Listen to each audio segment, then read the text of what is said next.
नमस्कार, मैं केसरी हाजिर हूँ उत्तर प्रदेश से जुड़ी दिन भर की 10 बड़ी खबरों के साथ। शुरुआत करते हैं अपनी पहली खबर से। उत्तर प्रदेश सरकार ने पीएम सूर्य घर योजना के तहत 25 लाख घरों पर सौर ऊर्जा संयंत्र स्थापित करने का लक्ष्य रखा है। अब तक 26,996 संयंत्र स्थापित किए गए हैं, जिससे लोगों को 300 यूनिट मुफ्त बिजली मिलेगी। 18 लाख से ज़्यादा लोगों ने रजिस्ट्रेशन कराया है और 8,033 लोगों को सब्सिडी जारी की गई है। 1 किलोवाट के प्लांट पर 45,000 रुपये की सब्सिडी दी जा रही है। अयोध्या, वाराणसी, प्रयागराज और गोरखपुर को सोलर सिटी के रूप में डेवलप किया जा रहा है। किसानों को सोलर पंप के लिए 90 से 100% अनुदान दिया जा रहा है। ये योजना न केवल स्वच्छ ऊर्जा को बढ़ावा देगी, बल्कि लोगों के बिजली बिलों में भी कमी लाएगी।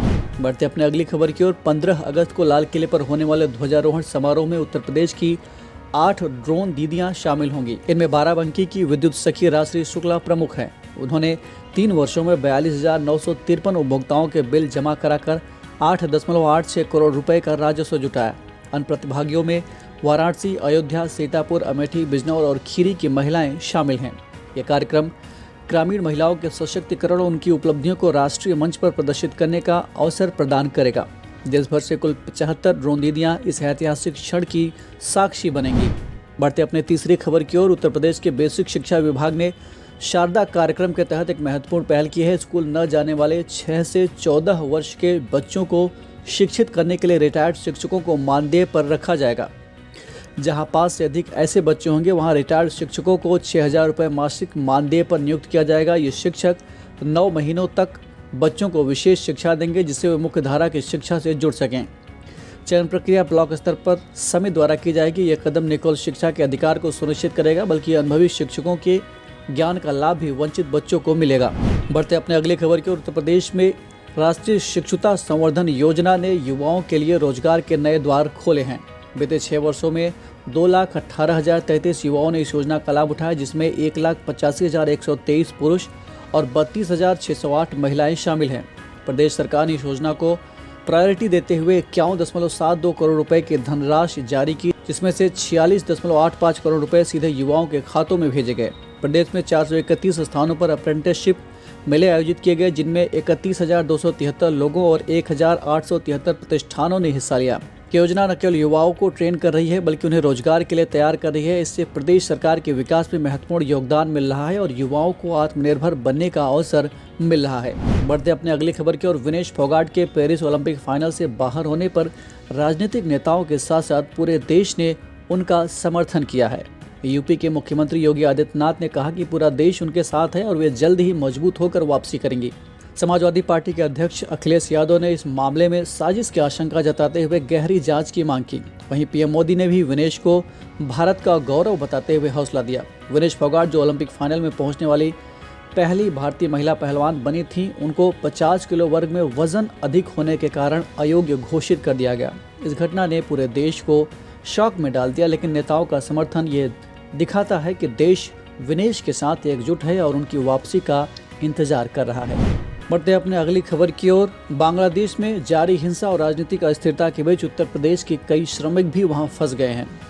फतेहपुर के राजेंद्र और उनके 2 भारतीय साथी ढाका की एक फैक्ट्री में कैद हैं। राजेंद्र ने अपने भाई नीरज को संदेश भेजकर अपनी दयनीय स्थिति के बारे में जानकारी दी। उन्होंने बताया कि वे दिन भर अंधेरे कमरे में रहते हैं और रात में गोलियों की आवाज़ से उनकी नींद टूट जाती है।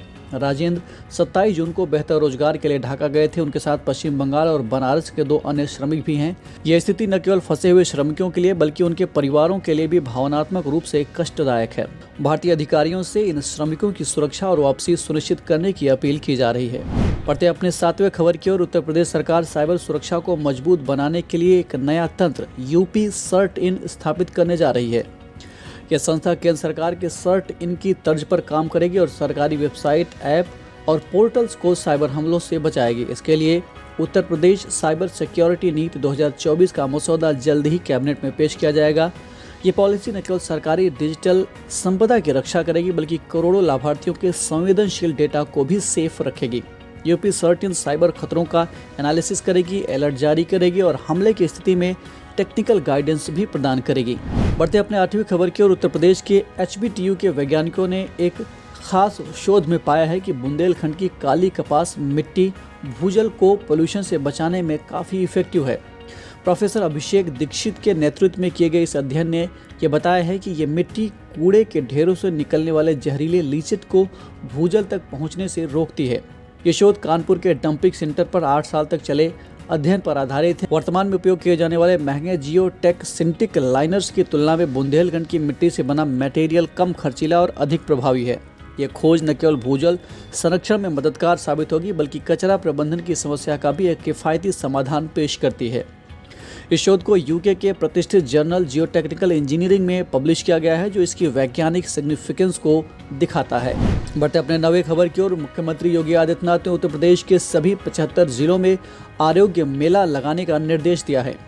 अगले साल तक हर रविवार सुबह 10 बजे से दोपहर 2 बजे तक 3,388 प्राथमिक स्वास्थ्य केंद्रों पर यह मेला आयोजित किया जाएगा। इस दौरान विशेषज्ञ चिकित्सकों द्वारा ओपीडी, टीबी, डेंगू, मलेरिया और कालाजार जैसी बीमारियों का इलाज और स्वास्थ्य परामर्श दिया जाएगा। साथ ही प्रधानमंत्री जन आरोग्य योजना एवं मुख्यमंत्री जन आरोग्य अभियान के तहत पात्र लाभार्थियों को गोल्डन कार्ड वितरित किए जाएंगे।